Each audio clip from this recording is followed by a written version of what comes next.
Assalamualaikum. Halo teman-teman, bagaimana kabarnya? Semoga dalam keadaan sehat ya. Amin. Ingat selalu 3M. Mencuci tangan, memakai masker, dan menjaga jarak. Video kali ini akan bercerita dongeng yang berjudul Si Badak, Si Cacing, dan Si Kodok.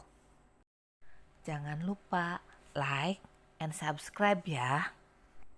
Dongeng Si Badak, Si Cacing, dan Si Kodok. Sudah berbulan-bulan lamanya musim kemarau panjang datang. Sementara itu, hujan belum menampakkan tanda-tanda akan turun. Siapapun pasti akan tersiksa, terutama warga rawa. Lompatan Kodi Kodok jadi tak selincah biasanya.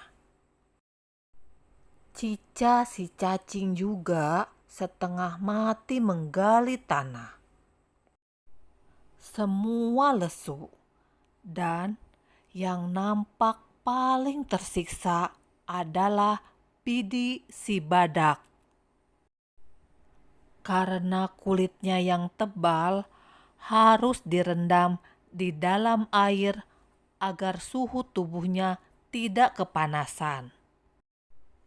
Meskipun begitu, mereka tidak ada yang mengeluh. Karena semua sama-sama memahami yang lain pasti sama tersiksanya. Sebagai pimpinan di rawa, Bidi Badak mengkhawatirkan nasib teman-temannya. Makanya Bidi Badak mulai gelisah mencari kolam baru. Tanpa sepengetahuan warga rawa lain, ia menyusuri pinggiran hutan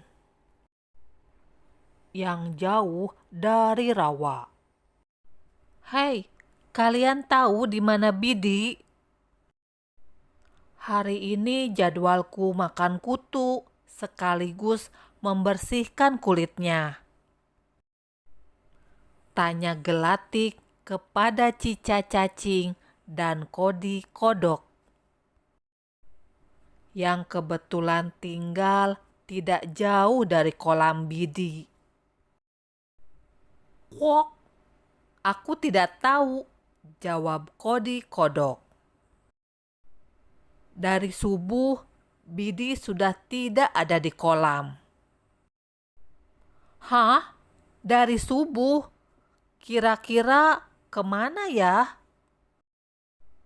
Entahlah, tapi kalau diperhatikan, belakangan ini nampak gelisah.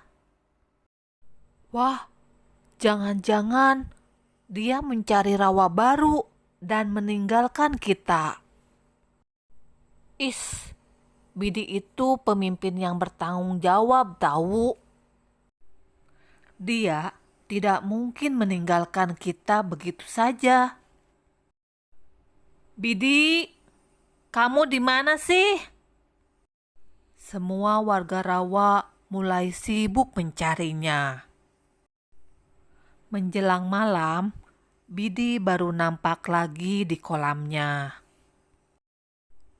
Langsung saja seluruh teman-temannya menanyakannya.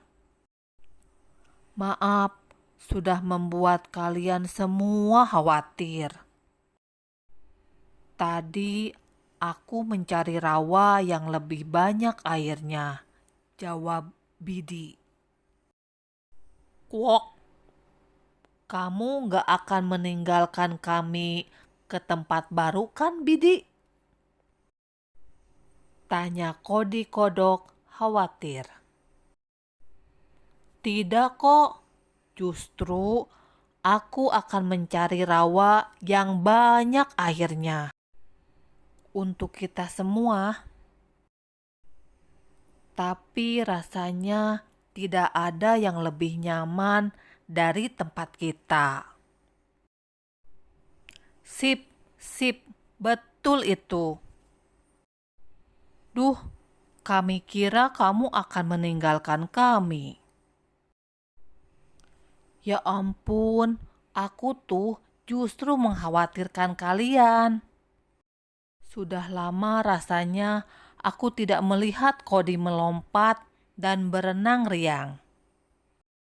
Cica cacing juga tampak kepayahan menggali tanah, iya kan?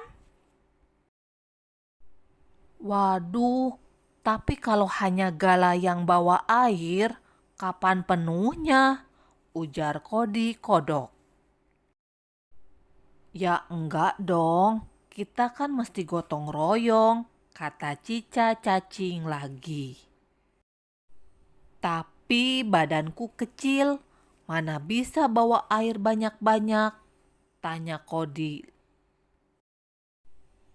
Kita ke rumah Pak Beyu saja, berang-berang yang tukang kayu itu.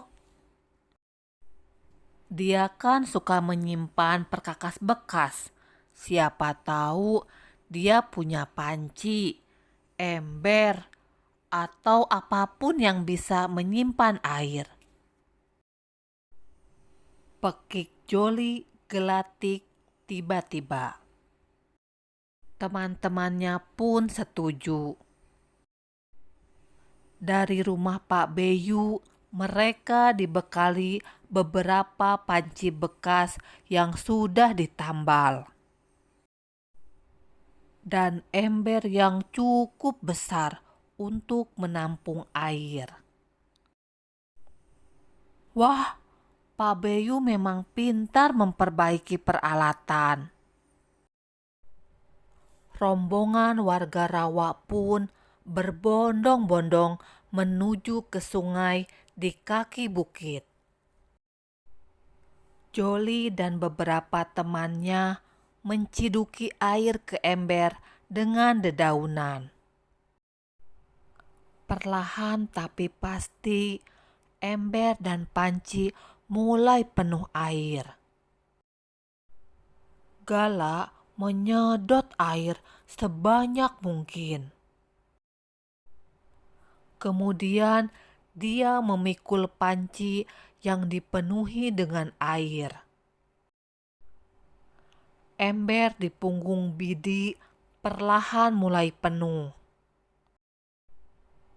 Beberapa kali mereka bersama-sama bolak-balik mengangkut air antara sungai dan rawa. Hingga air cukup untuk beberapa waktu ke depan. Setelah seharian penuh mengisi rawa, Bidi dan teman-temannya beristirahat dan menikmati hasil kerjasama mereka. Kodi melompat dan berenang sangat riang. Cica mulai menggali tanah dengan lebih mudah. Bidi berendam dengan santai, sementara Joli bisa berkicau dengan riang karena bisa memakan kutu di kulit Bidi dengan tenang. Semuanya bersuka cita. Masalah air rawa bisa ditangani bersama dan kemarau bisa dilalui warga rawa dengan ceria. Seberat apapun masalah, jika kita selesaikan bersama, pasti akan terasa ringan. Gotong royong adalah cara terbaik untuk menyelesaikan semua masalah.